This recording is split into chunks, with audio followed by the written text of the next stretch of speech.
Welcome to week 45 of Reselling Full-Time in Australia. My name is Michaela and welcome back to the channel where we talk all about reselling online for a profit, saving items from landfill, and some eco-friendly tips along the way. If this sounds interesting to you, then hit that like button and subscribe to see more. It is Monday morning and I am getting stuck into the weekly tasks. Over the weekend, I had to work on my business a little bit. I really try to just stick to those hours Monday to Friday, 9 to 5, and try and, leave the rest of my time to other stuff. But this weekend, I really needed to put a bit of effort in. My sales had absolutely plummeted over the weekend. I sold, I think, 6 things on eBay, 1 on Poshmark, and that's just not good enough. So I spent all of Saturday night listing, refreshing items, sending out offers, editing listings as well, all these little things to keep my account active and top of those search results. So far, I've sold 2 things this morning, and again, that's really unusual for me. I would have sold a lot more by now. So there was recently a seller update that eBay released via email, and a lot of people put down this slump in sales and activity to whenever they release that update. And it's really hard to know that. I find it hard to base it on that release because it's not like they send out that email and then suddenly change everything in the background. These things take time, especially big corporation like eBay. Changes would have been made over months and months, and they would have been doing beta testing and trying different things. So I find it hard to believe that it is just from the seller updates, but the coincidences are there. So obviously, yes, they release this update and they probably make a lot of the changes in the background then public. So yeah, hard to know, but hopefully this week brings a lot more activity. Yesterday, hubby also helped me out with my spreadsheet. I have a spreadsheet to keep just a tally on all of my stock. So there's lots of data in there that I use regularly to see where my numbers are at, to motivate me to continue to aim for certain goals. And we've really fine-tuned it and tailored it to exactly what I need. I'm on now the second tier store, so the featured store, which we changed over on the weekend too. We crunched some numbers and it's much more worthwhile for me to be on that second tier store. I'll actually be saving $60 to $90 per month for being on that store and paying that little bit extra in the subscription. So yeah, just a little reminder to crunch your numbers, and if you're not sure about which store to be on, then really sit down and calculate your numbers, because you're only going to know what works for you with your numbers. So Friday and Thursday last week, I photographed all of the books from that garage sale pickup I got, and so now I have heaps and heaps of items sitting on my desktop ready to actually list. So that's how I'm going to start my Monday morning, by listing a whole bunch of items that are just ready to go. But let's jump back to Sunday night and see what I did sell over the weekend and what's going out. It is Sunday night, so let's post out the last couple of days worth of sales. This top one is just a basic lightweight tunic by Taking Shape, and that went for $21 plus shipping. This floral dress, new with tags, that went for $25 plus shipping on Poshmark. A little corporate dress from Forecast, that went for $18 plus shipping. This really nice faux wrap dress is missing the tag up the top, but it's tagged down here. It's made in Italy and it is 50% linen, so it's a really nice dress. This went for $15 plus shipping. Couple of books going out, so this one went for $16 free shipping. Check out the graphic on this one, amazing. This is going for $14 free shipping. And finally, this Alice in Wonderland Wii game, it is going for $18 free shipping.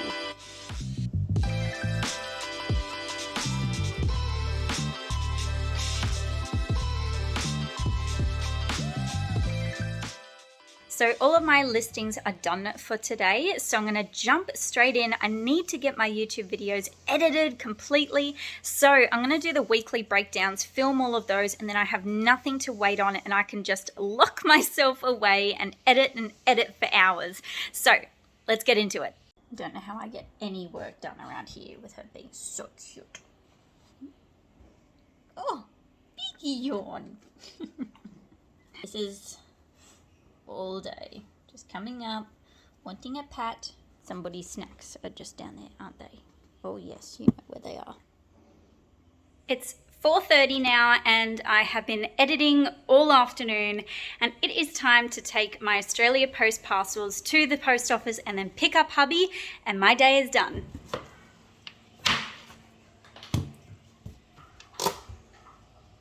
Ooh, very nice. It's Tuesday night, so let's go through what sold over the last 2 days. So the first 2 items I sold on Poshmark, starting with this brand new with tags, taking shape skirt that went for $30 plus shipping. This yellow Veronica Main Australia dress that went for $25 plus shipping. This pair of Levi's 504s went for $39 plus shipping on Depop. An older style Jane Lamerton dress that went for $20 plus shipping on eBay. This Panasonic battery and charger went for $30 free shipping on eBay.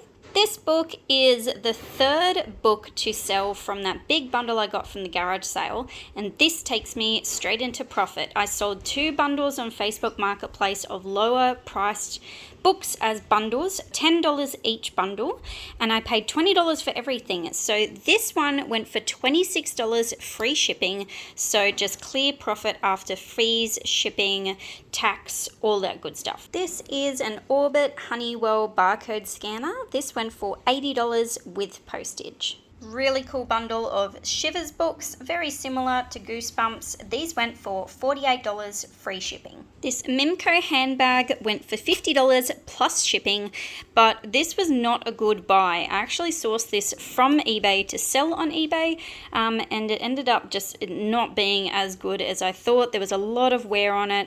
The style was quite old, and there was a couple of other things, so I pretty much just made my money back on this one. It's Wednesday now, and yesterday I took a big leap on eBay and decided to start promoting my listings. So I know a lot of you full-time resellers do promote your listings already, and I had just never jumped into it. I hadn't seen a need for it, but slowly over the last sort of 6 months, I've seen just from people sharing their stories and my own data that I think it's going to help my store a lot.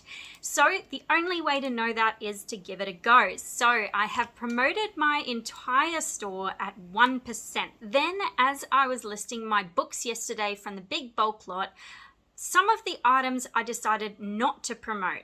Here's why. Some of these books that I was listing, I was the only one in Australia who was selling it, or it was a very, very limited market of, say, 3 other items available. So for me to promote that listing even further makes no sense, because it's not going to go any further. There's no more people that are going to see it. The only person that benefits from that is eBay, because I end up paying more money for exactly the same result. So those items that I listed yesterday that fell into sort of that category, I didn't promote.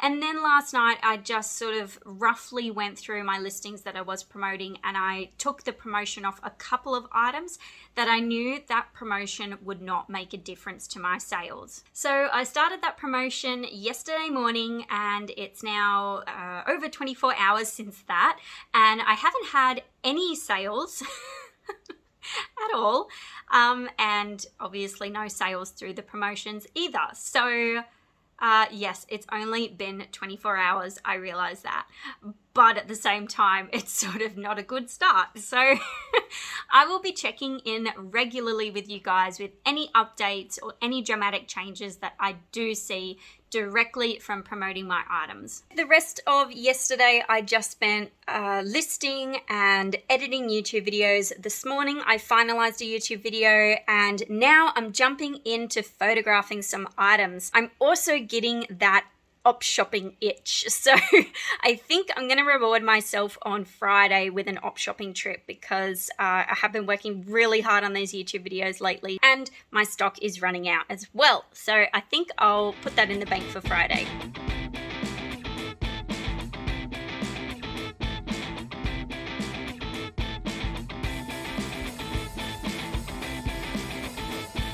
Just wanted to give you an example of an item that I'm choosing not to promote and why. So this designer dress I'm currently listing from this brand. We go into the search results for this item. So I've typed in even just the first part of this brand, gone to dresses, and I've done Australia only, and there's only 3 items. Now, if I list my item's gonna go here. And so I'm still on the very top of search results. There's absolutely no reason for me to be paying eBay even more to put me here when that's gonna happen anyway automatically. This is a very sought after brand as well. So if we have a look here, there's only 3 listed. If we go down to sold items, there's 9 that have sold in the last 90 days, which means that I'm more than likely going to sell this dress without promotion anyway. And backing all of that up, most people would be looking on their phones and it's showing 3 results as soon as I type in that brand and Australia only at the top. So 3 out of 4 showing is a pretty good rate that it's not hard for them to scroll down to the next one anyway. So again, there's no point me paying for that promotion even when looking at it from a mobile view. So this is just one little thing that I've noticed with promoted listings and that I'm implementing straight away into my strategy with those. Obviously, you can do whatever you like, but that is the thinking behind which ones I am choosing to promote at this stage.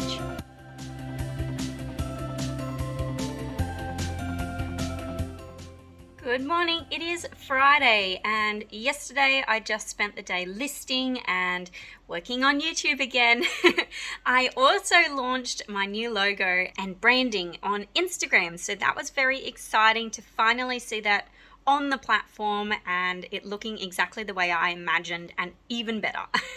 So every single day, which is what I usually do, but I've ramped it up. I have been sending offers 3 times a day. I've been listing new items every single day. I've ended and then sell similar on older items. I've edited older items. I've replied to all messages. I've deleted unread messages. I've shipped everything on time. And then my last tool in the tool belt was to start promoting my store because I'd never tried that before. So a bit of an update on my account and promoted listings, which I started on Tuesday. So being Friday now, I've had 3 sales in the last 3 whole days, which is really disappointing. February itself as a whole month has been extremely quiet, but it's just been very disappointing seeing how low sales are and pulling out that absolute last ditch effort to promote has done nothing so far. Now, another thing that I did on Monday was I had a couple of cases open on my account against me for various reasons. 2 of them were able to be closed, so I got onto customer service and got them to manually close those cases just so they weren't sitting there open anymore. 1 case was left though, and I asked what I could do with this particular case. So this particular dispute was a dispute with the financial institute of the buyer, saying that this purchase was never authorized. And that usually happens when the buyer goes to their credit card company and says, I didn't purchase these things, and they launch an investigation. So I've never had this happen before. It was for a $9 book, and it was very frustrating. It was opened on the 4th of February, and it gave me absolutely no actions for me to take on this dispute. I couldn't do anything. I couldn't refund the buyer. I couldn't do anything. There was no actions that I could take.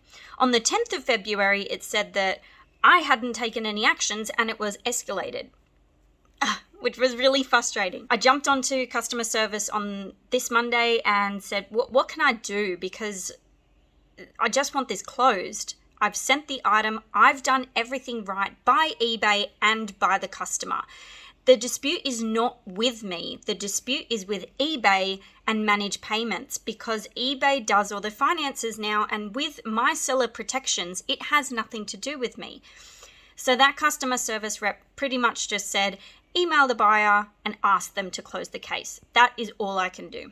So I did that. I emailed the buyer and he said His message said, I have been troubled by orders not arriving and have not intentionally listed my order with you as one.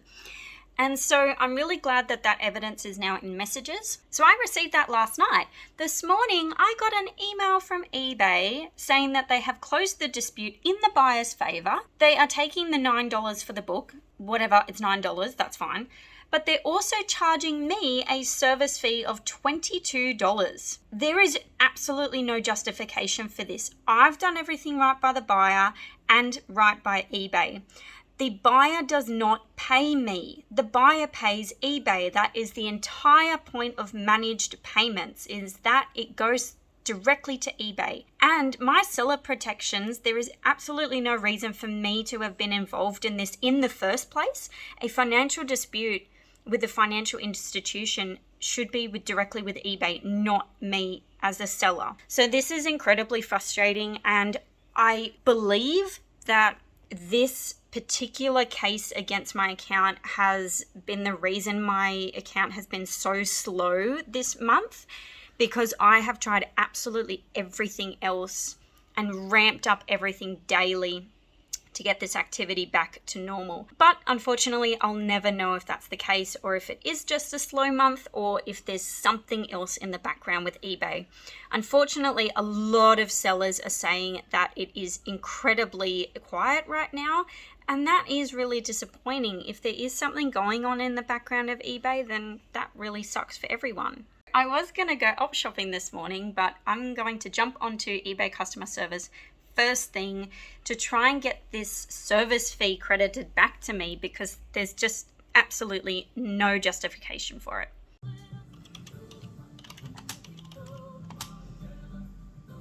Okay, wow, that was a serious roller coaster. Just as I jumped onto eBay chat to try and get this service fee refunded back to me, I checked my feedback, and the buyer has left positive feedback saying it's a great item.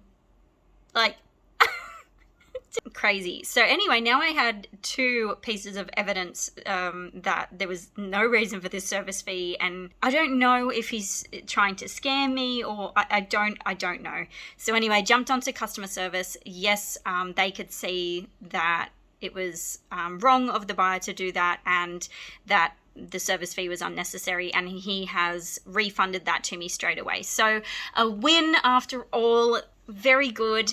I'll take it. I'll take my Friday morning with that. And so we'll jump back into just getting the work done. I really need to focus on just keep going.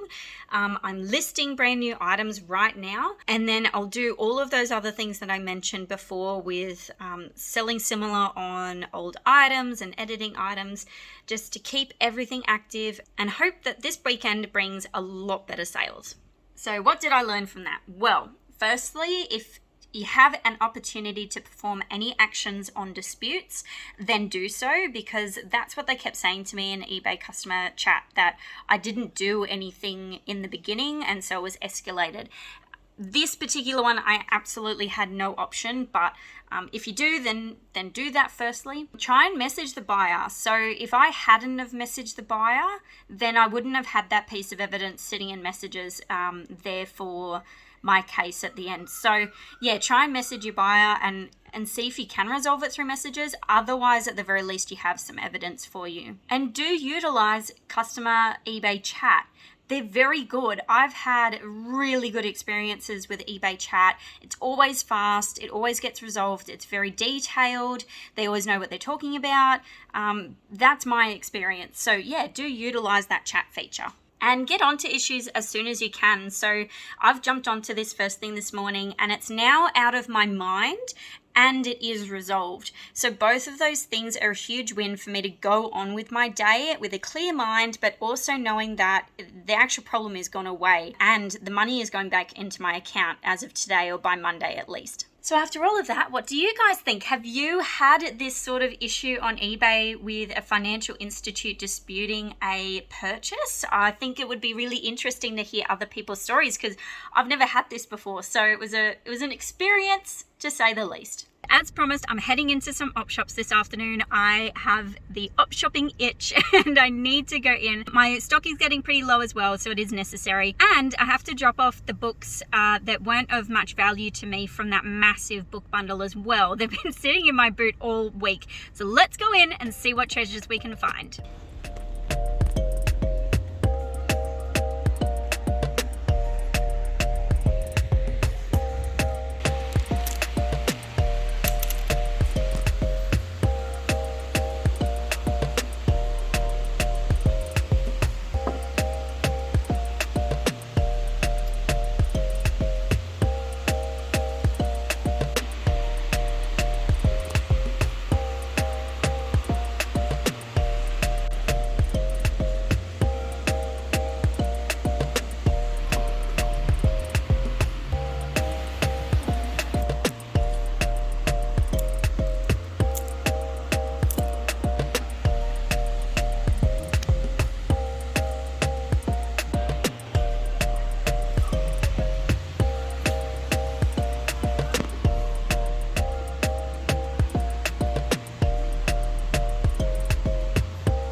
That was such a good op shop trip. Oh my goodness, got so much goodies.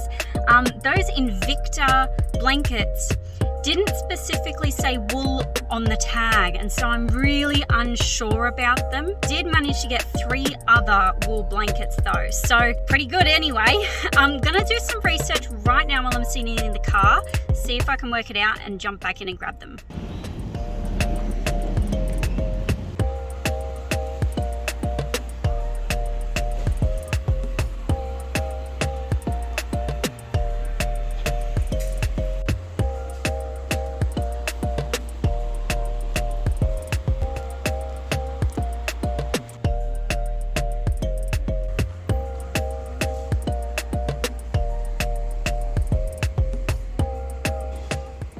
I'm home now, so let's go through everything I picked up. I spent a total of $90 at Lifeline and then $124 at Salvation Army. So with the Salvos, they have a flat fee for everything. So all dresses are $6, all tops are $4, and so it makes it really easy for when I go home. I know exactly how much I've spent.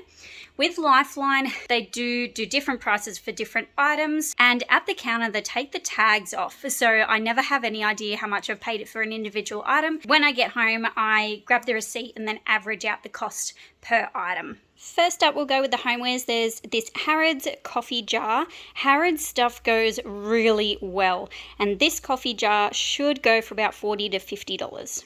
This really cute little vase from Goulburn. I'm not too sure if I'll sell it or I'll keep it. I have no idea on comps, but it was just too pretty to leave behind. How cool is this vintage bar set? I absolutely love it. I love that it's got the wooden handles and it's in the original box. So cool.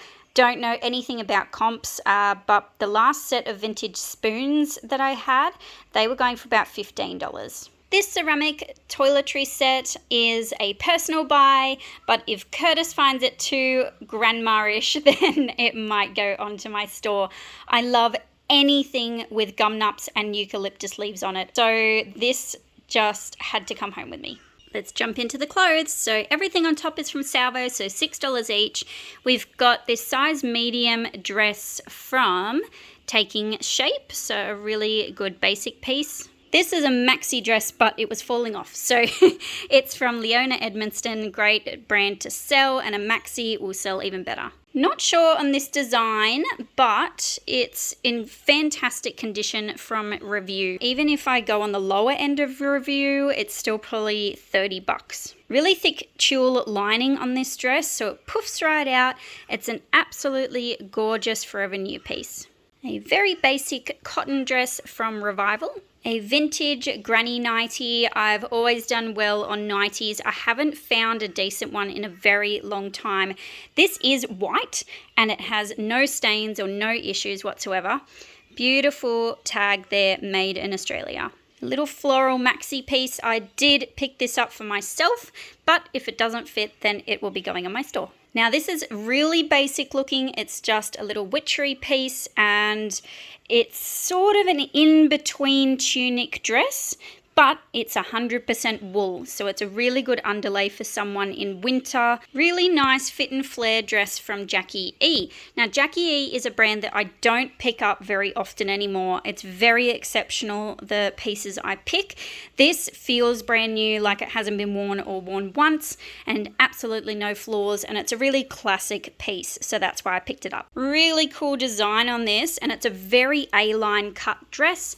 This brand is new to me. I haven't heard of it before, but comps are pretty good. A lovely statement piece from Q. Metallic dress from Ruby Yaya. Really nice boho piece. Cool little dress from Witchery, and I really hope it fits me. Very nice fit and flare structured dress from Chasing Kate. Oh, this style of dress is just so cool. Little 90s mini with the cowl neck. Very vintage tag on that, made in Australia. This jumpsuit I have sold before, so I picked it up again. It is Suzanne, and it's another brand that I'm being very particular about the pieces I pick up, but this one is just so gorgeous. Really nice pair of Thomas Cook jeans, and when I got home I realized they're completely lined, so they're heavily insulated for winter. This is a new one I haven't found before. So these are boxing shorts, and there's only sold comps for overseas for about $40. Nice little basic Portman's floral blouse. A vintage Table 8 100% linen top. One of the coolest pieces I found was this amazing top, hand crocheted, and check out the tag. I've never seen this before. A basic little Calvin Klein top. Sportscraft's signature. This is a linen blend skirt. Really cool little hippie piece. It's a maxi dress, and this was a personal pickup. If I don't like it, it will be heading onto my store. I always will R.M. Williams jeans into fruition when I go through the jeans section. So these are moleskin R.M. Williams, which is a little bit better, and they've got the classic tag on the back with the longhorn there. I did notice once I got home that there is a bit of rubbing on the bottom, but I'll just put that in the description of photos. And again, hopefully another personal pickup. These are like floral print cords from Gander. I love Gander items. It is a fast fashion brand, and so I don't buy any of it brand new, but if I can pick it up secondhand, I absolutely love these pieces. In the miscellaneous electronics section, I found these Samsung 3D glasses. I have checked both of the battery compartments. The batteries are in there, but it is clean, so they should go for about $20 plus shipping. I picked up these 3 wool blankets for $10 each. So we have a Onco Peringa tartan blanket, and that's a really great brand to look out for. And then this other one I haven't found before, but it's still 100% pure lamb's wool, and I got 2 of those matching. And the strangest item I found today goes to these coveralls that are from Speedo. It's so strange. So they're cotton. It's so unusual. They've got the elastic on the wrist. So if anybody has any idea about the background story on these, please let me know. Now, those Invicta blankets that I showed you, and I did have a quick look online, all of the Invicta wool blankets that were selling on eBay, all of their tags specifically said pure new wool or had the little wool symbol on them. The ones I was looking at in store did not have those symbols anywhere on the tags, and so I just wasn't going to risk it. I've just been flicking through Facebook Marketplace and came across a couple of listings for free packaging and boxes that anybody can come around and pick up. And this is a fantastic way to source free packaging, to reuse packaging, and save these amazing resources from landfill. So keep an eye out on Facebook Marketplace if you're needing packaging for your items. Let's do a breakdown for week 45. The total amount of items that I listed was 92. Total sales across all platforms was 28. And as you can see with both of those numbers, I was trying really hard to get those sales up and it just wasn't happening. So the total amount of resources that we diverted away from landfill and back into the circular economy was 15 kilograms. Thank you so much for watching this week, guys. I hope you enjoyed it. Hit that like button and subscribe to see more.